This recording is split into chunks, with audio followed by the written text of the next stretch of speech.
Hi everyone. सो इस video को start करते हैं और इस वीडियो में we will be discussing about neo hire या I am neo. So I am neo का जो टेस्ट हुआ था, बहुत सारे बच्चों ने टेस्ट अटेम्प्ट किया था, हमने इसकी ऊपर वीडियो भी डाली है। मैंने इसकी वीडियो डाली थी सबसे पहले, तो बहुत सारे बच्चों ने इसमें अप्लाई किया।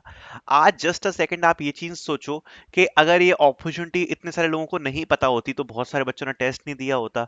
एंड इसके आप जैसे देख सकते हो, मैंने बताया था ये एक बहुत बड़ी हायरिंग है, तो रिवर्ट्स भी काफी सारे बच्चों को आए हैं कि फर्स्ट असेसमेंट आपने क्लियर कर लिया है। तो यही चीज मैंने आपको बोली थी कि ये एक ऐसी अपॉर्चुनिटी है जो ट्रस्टेबल है। इस अपॉर्चुनिटी में आपको रिवर्ट्स भी देखने को मिलेंगे, सब कुछ देखने को मिलेगा, तो वही चीज हो रही है। राइट। तो यहीं पर तो ये चैनल्स काम आते हैं, जैसे हमारा यूट्यूब चैनल काम आता है कि जो जेन्युइन अपॉर्चुनिटी है उसको मैं आपको उसी तरीके से बताऊं। बात कर लेते हैं इसके बारे में। If you guys can see here, Congratulations, invitation to the junior technical trainer orientation session ऐसा मेल आया है। Congratulations, we are pleased to inform you that you have successfully cleared the online assessment for the junior technical trainer position at IMNEO. At the next step in the recruitment process, we invite you to attend the orientation session. Timing दी हुई है यहाँ पर, meeting link दी हुई है। During the session we will provide an overview of role, explain the next stage of the hiring process, address any question you may have.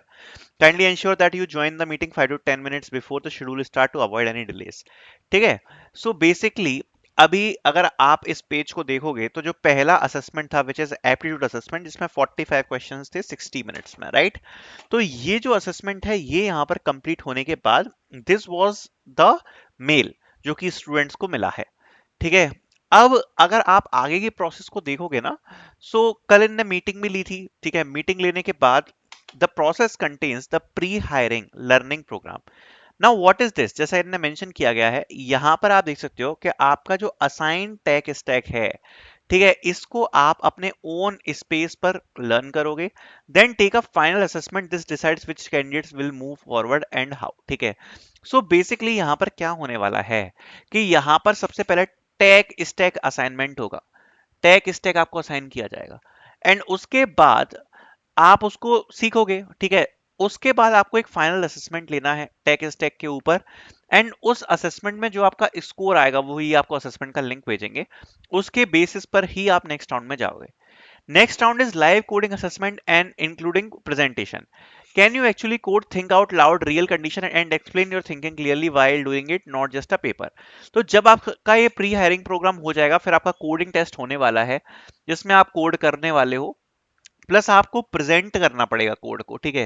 मतलब जो भी आपने कोड किया है ना उसकी प्रेजेंटेशन होगी, आप समझाओगे कि आपने कोड को, मतलब जस्ट लाइक ही आप ये समझाओ, आप ये समझ लो कि जैसे आपका कोई डीएसए का इंटरव्यू हो रहा है, तो डीएसए के इंटरव्यू में जैसे आप पहले समझाते हो कि भाई ब्रूट फोर्स एल्गोरिथम क्या होगी, उसका एक्सप्लेनेशन आप समझाते हो, टाइम कॉम्प्लेक्सिटी क्या होगी, ऐसे ही आप इसमें अपने कोड को समझाओगे। जो भी कोडिंग स्टेटमेंट आपके सामने आएगा उसको, मेरे हिसाब से कुछ डिजाइन रिलेटेड प्रॉब्लम होगी। ठीक है। अगर आप ये असेसमेंट को क्लियर करते हो तो उसके बाद इसमें कोई इंटरव्यू वगैरह तो कुछ है ही नहीं, ये केवल असेसमेंट पर ही है। ठीक है। उसके बाद सीधे साइकोमेट्रिक असेसमेंट है जो कुछ खास मतलब का होता नहीं है। ठीक है। And HR culture filter round है, तो इसमें जस्ट आपका एचआर राउंड होगा, जस्ट कुछ आपके टेक्निकल क्वेश्चन नहीं होंगे, इसमें बिहेवियर क्वेश्चन होंगे। तो बिहेवियर क्वेश्चन ज्यादा डिफिकल्ट नहीं होते, आप इजीली कर सकते हो। मतलब इसमें जो क्वेश्चंस होंगे ना, इसमें सारे क्वेश्चंस आपके कल्चर से राउंड होने वाले हैं कि आप उस कल्चर में फिट बैठते हो कि नहीं, फाइनल कमिटमेंट आप दे पाओगे नहीं, ये सब चीजें इसमें होंगी। ठीक है। टेक्निकल ज्यादा नहीं होगा, बेसिकली कंपनी के साथ स्टार अप्रोच में आंसर करना, बिहेवियर क्वेश्चन का आंसर होना, ये सब इसमें रहेगा। This will be there. All the best. And जैसा मैंने बताया था आपको, पे पैकेज इसका 3.5 लैक्स का रहने वाला है, और आफ्टर 3 ईयर ऑनवर्ड्स आपका एम टेक के बाद 6 LPA का यहाँ पर रहेगा। ठीक है। It's a pan India job. Okay. And starting यहाँ पर आपकी लगभग 1 सितंबर के आसपास आप एक्सपेक्ट कर सकते हो जॉब की। ऑल द बेस्ट जिनको भी मेल्स रिसीव हुए हैं। मेरे हिसाब से जो नेक्स्ट टेस्ट है वो शायद 16-17 तारीख के आसपास आपका हो सकता है। All the best.